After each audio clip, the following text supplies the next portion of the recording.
Kembali lagi bersama channel kita semua. Jika Anda suka, jangan lupa komen, like dan subscribe, serta bila Anda berkenan, aktifin subscribe-nya supaya ada tulisan teksnya. Kita langsung ke ceritanya. Perintah Kaisar Naga, Bab 4502-4504. Semua orang mendengarkan omelan guru yang tak terukur, dan semua orang terdiam untuk sementara waktu. Tampaknya orang ini memiliki masalah menyombongkan diri. Keledai botak tua, kekuatanmu tidak bagus, tapi mulutmu cukup keras. Yang mulia ke-10 tersenyum sedikit, lalu menamparnya. Tamparan ini langsung menerbangkan guru yang tak terukur, dan kemudian jatuh dengan keras di depan semua orang. Guru yang tak terukur mengambil seteguk darah, menatap Winslow dan berkata, "Perdana Menteri Yu, apakah Anda ada seorang master di dinasti Xiao yang keluar untuk melawan?"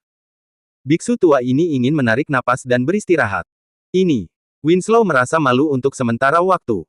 Dinasti Xiao memang memiliki master, tetapi master itu tidak bisa diperintah olehnya. Perdana Menteri Yu, saya mendengar ayah saya mengatakan bahwa master itu berada di bawah kota kekaisaran dinasti Xiao, tapi... McKinney memandang Winslow dan hendak mengatakan sesuatu. Winslow buru-buru berbicara dan memblokirnya, "Pangeran, jangan banyak bicara, itu adalah fondasi dinasti Xiao kita. Perdana Menteri Yu, sekarang dinasti Xiao akan segera berakhir, apakah kamu masih harus menyimpannya? Jika itu masalahnya, biksu tua ini akan membawa pangeran kedua dan pergi. Terlepas dari Anda, saya hanya akan melindungi pangeran kedua, bukan dinasti Xiao Anda." Guru yang tak terukur sedikit marah. Dia sudah membakar esensi dan darahnya, dan seluruh orang itu akan dibunuh. Tanpa diduga, Perdana Menteri Yu masih ragu tentang mereka. Guru yang tak terukur, jangan marah. Kami sama sekali tidak bisa memberikan perintah kepada master itu. Hanya Kaisar Xiao yang bisa memberinya perintah. Winslow buru-buru menjelaskan. Jika guru yang tak terukur pergi, akan lebih mustahil bagi mereka untuk menghentikan Yang Mulia ke-10. Di mana Kaisar Xiao Anda? Mengapa itu tidak muncul saat ini? Guru yang tak terukur bertanya. Semua orang saling memandang, karena mereka tidak tahu kemana perginya McKinley Xiao saat ini. Pangeran Xiao, aku akan mengurus urusan ini sendiri. Bagaimanapun, aliansi penyegelan iblis ini menginginkan diriku. Dev perlahan bangun dan berkata.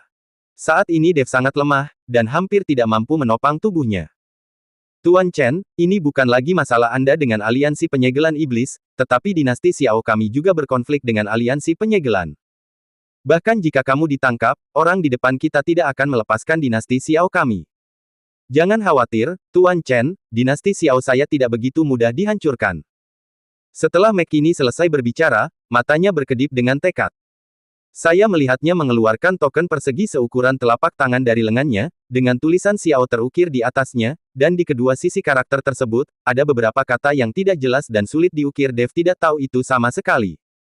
Melihat McKinney mengeluarkan token persegi di tangannya, Winslow panik dan berkata, "Pangeran, apa yang akan kamu lakukan?" Perdana Menteri Yu, dinasti Xiao akan hancur hari ini, dan saya bertanggung jawab.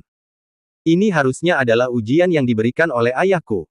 Setelah McKinney selesai berbicara, cahaya merah mulai berkedip di telapak tangannya, dan kemudian garis-garis merah muncul, dan garis-garis merah mulai menyebar di langit.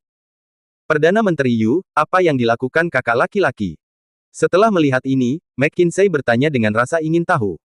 Perdana Menteri Yu menghela nafas pelan dan berkata, "Ayah, Pangeran Mahkota akan menggunakan kekuatan darahnya untuk memanggil leluhur dari dinasti Xiao."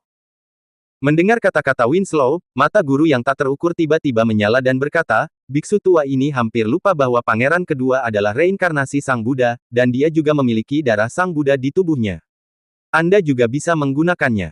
Setelah berbicara, guru yang tak terukur juga mengeluarkan segel Buddha dari pelukannya, lalu menatap McKinsey dan berkata, "Pangeran kedua, pinjamkan darahmu."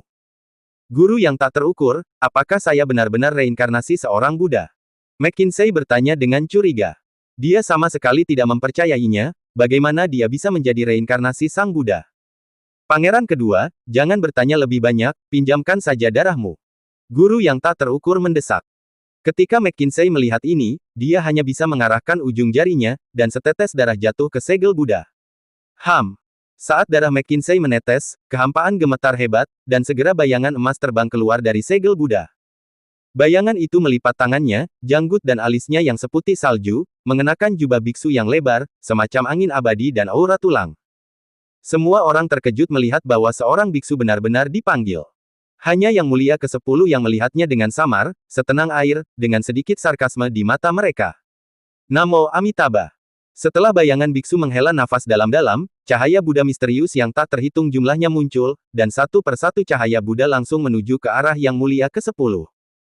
Yang Mulia ke-10 baru saja melambaikan tangannya. Boom! Aura menakutkan menyapu seperti gelombang ombak, menghalangi semua cahaya Buddha. Biksu bayangan itu melangkah maju, dan seberkas cahaya Buddha tiba-tiba muncul di bawah kakinya. Cahaya Sang Buddha seperti tiang raksasa, mendobrak tanah langsung dari kaki Yang Mulia ke-10. Yang Mulia ke-10 mendengus dingin, dan tiba-tiba menginjak kakinya. Boom! Dengan tendangan ini, cahaya Buddha seperti pilar raksasa hancur dan langsung menghilang. Biksu bayangan terus melangkah maju. Setiap kali dia melangkah keluar, bunga teratai putih akan muncul di bawah kakinya.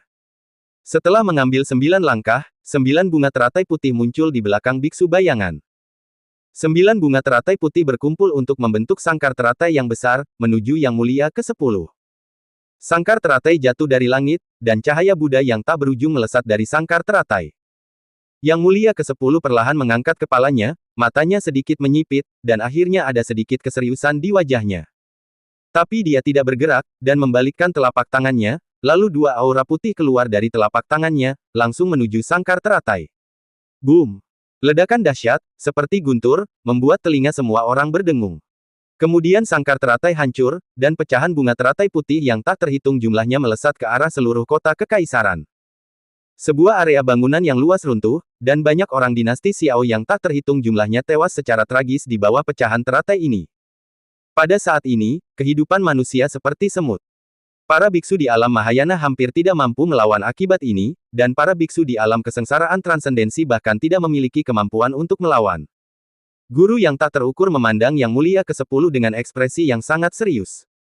Dia tidak menyangka akan menggunakan segel Buddha untuk memanggil cahaya jiwa leluhur Dharma Kuil Guntur Yin, tapi dia tidak bisa berbuat apa-apa kepada Yang Mulia ke-10. Dia tidak memiliki cara lain sekarang, segel Buddha ini adalah pilihan terakhir. Jika tidak ada garis keturunan McKinsey, bahkan jika guru yang tak terukur memiliki segel Buddha, tidak akan ada cara untuk memanggil jiwa leluhur Dharma. Anda harus tahu bahwa seluruh agama Buddha memiliki segel Buddha yang tak terhitung jumlahnya, dan mereka hanya memiliki 10 segel Buddha di kuil Guntur Yin. Di antara segel Buddha ini, semuanya memiliki cahaya jiwa leluhur Dharma. Namun, untuk mencegah generasi mendatang memanggil jiwa leluhur Dharma sesuka hati, hanya mereka yang berdarah Buddha yang dapat membuka segel Buddha. Sekarang segel Buddha telah dibuka, tapi tidak ada yang dapat Anda lakukan kepada Yang Mulia ke-10 ini, maka tidak ada cara lain. Keledai botak konyol Dharma ini, yang membagi jiwanya menjadi puluhan juta eksemplar dan menyegelnya dalam segel Sang Buddha, benar-benar berpikir bahwa dia tidak terkalahkan di dunia, dan gumpalan jiwa yang tersisa dapat membantu generasi mendatang menjadi tak terkalahkan. Sekarang dia bahkan tidak bisa mengalahkan seorang anak kecil. Ini memalukan. Melihat adegan ini, Raja Iblis Awan Merah tidak bisa menahan diri untuk tidak mencibir. Senior, apakah biksu tua berjanggut abu-abu ini adalah nenek moyang Dharma? Dev bertanya dengan heran. Sekarang dia masih menjadi leluhur dimanapun dia berada, dia telah dipukuli seperti seorang cucu. Raja Iblis Awan Merah berkata. Dev juga terdiam, sepertinya tidak ada yang bisa menangani anak kecil di depannya. Dia tidak akan pernah menyangka bahwa akan ada sosok yang begitu kuat dan menakutkan di aliansi penyegelan iblis. Kamu keledai botak tua, secercah jiwa bisa membuatku memperhatikannya. Itu tidak mudah, tetapi jika Anda ingin mengandalkan secercah jiwa untuk mengalahkan saya, itu hanya mimpi. Setelah Yang Mulia ke-10 selesai berbicara, dia memuntahkan permen lollipop di mulutnya, dan ada pisau ekstra panjang di tangannya dalam sekejap. Pisau panjang ini hampir lebih tinggi dari Yang Mulia ke-10 ini, dan itu sangat murah hati, dan ada beberapa cincin pisau di atasnya yang mengeluarkan suara. Wow! Yang Mulia ke-10 menebas pisau panjang di tangannya, dan langsung membuat keributan. Pada saat yang sama, kehampaan langsung terkoyak oleh pisau yang terlihat dengan mata telanjang. Ketika bayangan Buddha itu melihat ini, dia melipat kedua tangannya, tubuhnya memancarkan cahaya keemasan, dan dia menyapa pedang itu tanpa bergerak. Bilahnya jatuh, dan dengan suara keras, hantu itu bergetar. Sebelum ada tindakan lain, Yang Mulia ke-10 datang dengan pukulan lain. Cahaya 10.000 Buddha di tubuh bayangan itu menyebar dan perlahan menghilang. Dua serangan pisau menyelesaikan pertempuran. Melihat pemandangan ini, wajah semua orang menjadi murung. Guru yang tak terukur jatuh ke tanah, dia tidak lagi memiliki kemampuan lain, dan kartu Hall habis semua, dan dia tidak bisa berbuat apa-apa terhadap lawannya. Hei, garis keturunan Buddha Pangeran kedua belum sepenuhnya terbangun, dan semangat leluhur Dharma yang dipanggil terlalu lemah. Guru yang tak terukur menghela nafas pelan dan berkata, "Guru yang tak terukur, kamu mencoba yang terbaik, selanjutnya serahkan padaku." Setelah McKinney selesai berbicara, seluruh kota kekaisaran memancarkan cahaya keemasan, dan bangunan asli yang runtuh semuanya dipulihkan secara ajaib pada saat ini. Pemandangan di sekitar semua orang juga berubah, dan saya tidak tahu kapan ada lusinan orang lagi di belakang mereka. Satu persatu, orang-orang ini memiliki aura yang luar biasa, dan mereka semua adalah biksu dengan lebih dari tingkat 4 di alam Mahayana.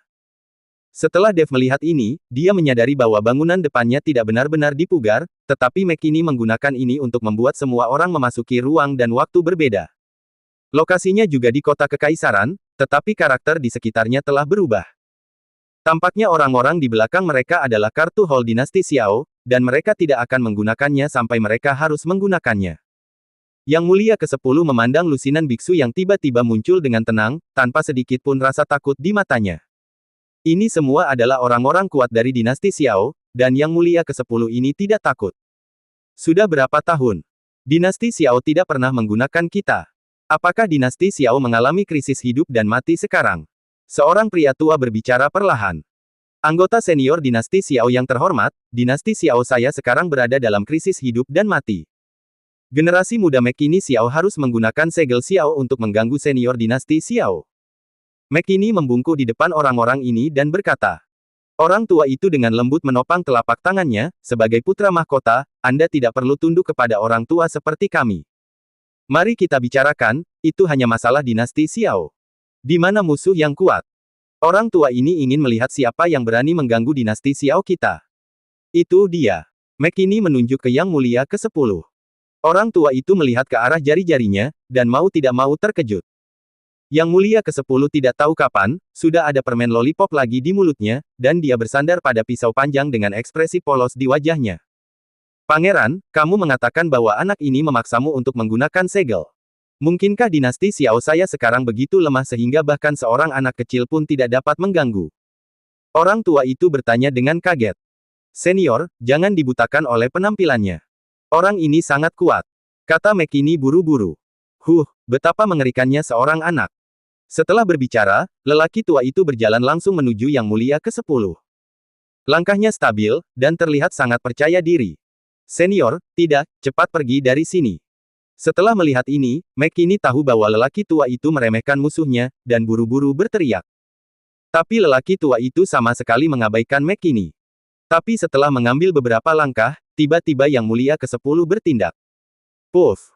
Dengan lambaian pisau panjang, bilahnya melesat seperti kilat. Langkah orang tua itu berhenti, dan kemudian dia berdiri tak bergerak. Sesaat, tubuh lelaki tua itu jatuh dengan keras ke tanah, dan dari tengah alisnya, bekas darah berangsur-angsur muncul. Terpotong dengan satu pisau. Langsung terbunuh dalam hitungan detik. Pada saat ini, semua orang merasa ngeri. "Hayah!" McKinney menghela nafas dengan menyesal. Jika lelaki tua itu tidak meremehkan musuhnya, mungkin dia tidak akan mati begitu cepat. "Boneka yang sangat kuat, sangat berharga untuk merekrut kami." Pada saat ini, seorang lelaki tua berjubah putih perlahan melangkah maju dari belakang puluhan orang. Melihat orang ini, Winslow terkejut sejenak, dan buru-buru berjalan ke depan dan membungkuk. "Winslow Yu, Perdana Menteri Dinasti Xiao ke-47, bertemu dengan leluhur tua kerajaan. Apakah sudah selama 47 tahun jabatan?" Sangat cepat, pria tua berjubah putih itu berkata perlahan. McKinney dan McKinsey memandang lelaki tua berjubah putih itu, tetapi mereka tidak saling mengenal. "Pangeran Mahkota, Pangeran kedua, ini adalah Perdana Menteri ke-11 dinasti Xiao kita, dan leluhur tua kerajaan adalah yang tertua dari dinasti Xiao." Winslow buru-buru memperkenalkan. Bersambung.